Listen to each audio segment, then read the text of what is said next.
साथीहरु, this is sort 2 of learning python from beginning. आज हामी भ्यारिएबलको बारेमा बुझ्नेछौँ। भ्यारिएबल भनेको के हो? जस्तै रियल लाइफमा हामीलाई थाहा छ, जस्तै कि मलाई पानी राख्नु छ भने हामी के को युज गर्छौँ? बोतलको युज गर्छौँ। यसै गरी जस्तै कि दोकानमा हुन्छ नि चक्लेट राख्ने त्यो डब्बा युज गर्छ।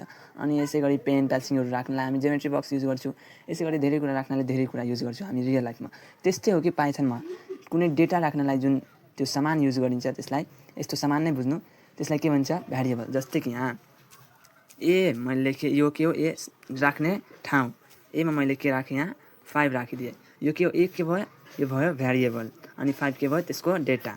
बुझ्नुभयो? यहाँ हेर्नु, यो भ्यारिएबल नि जहिले पनि राइट साइडको भ्याल्यु उठाएर लेफ्ट साइडमा के गरिदिन्छ? राखिदिन्छ। यहाँ हेर्नु, राइट साइडमा 5 छ।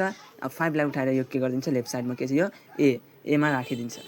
अब हेर्नु, मैले यदि यहाँ प्रिन्ट ए गरेँ भने यहाँ के प्रिन्ट हुनु चाहियो भन्नु? ए हुनु चाहियो, तर यहाँ ए हुँदैन। के हुन्छ? यहाँ 5, किनकि यो 5 एमा गइसकेको छ। अब हेर्नु, यहाँ प्रिन्ट गऱ्यो भने के आउँछ? यहाँ 5। यस्तै गरी तपाईँ बीमा यहाँ आफ्नो नेम लेख्न सक्नुहुन्छ। जस्तै कि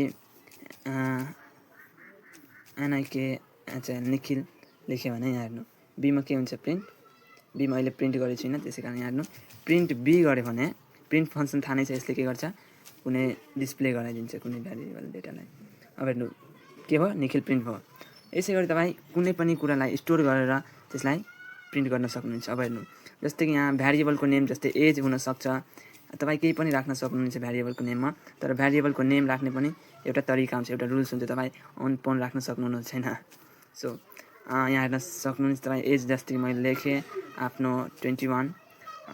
यसै गरी मैले लेखेँ यहाँ नेम पनि के भयो? एउटा भ्यारिएबल भयो।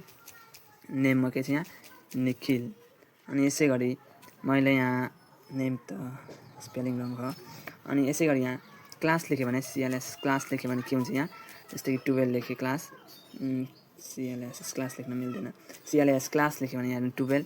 अनि यसै गरी एड्रेसमा जस्तै KTM लेख्यो भने यहाँ यो सबै जुन छ नि प्रिन्ट लेफ्ट साइडको एज, नेम, क्लास, एड्रेस, यो के भयो? यो सबै के भयो?